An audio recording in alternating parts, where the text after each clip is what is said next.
duda, el rebozo es una pieza muy mexicana, pero ¿usted sabe dónde nació la tradición de utilizarlo? Vea lo siguiente. Para fomentar y revalorar la labor de los artesanos y de las comunidades tejedoras del país, se lleva a cabo la feria artesanal Tápame con tu rebozo, Arte Popular Mexicano, en donde 56 grupos artesanales, de los cuales 20 son reboceros, presentan sus trabajos en el Museo Nacional de Culturas Populares.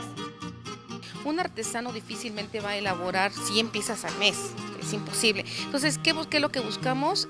Grupos productores, que sean cooperativas, que sean organizaciones, que sean asociaciones y que vengan o que traigan la producción de sus comunidades y que el efecto se multiplique.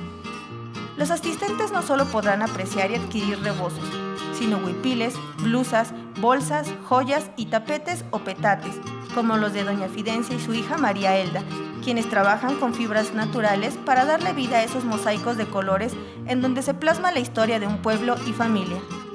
Hay gente que sí viene y dice, oh, qué hermosos petates, todo lo que traemos, todo, o sea, es hecho a mano, ¿sí? Y los invitamos a que nos vengan y vean nuestra artesanía. Es original, 100% mexicano. La feria estará abierta al público hasta el 16 de septiembre en el Museo Nacional de Culturas Populares. Con imágenes de Sergio Villanueva, Mariana Sánchez, 21 Noticias.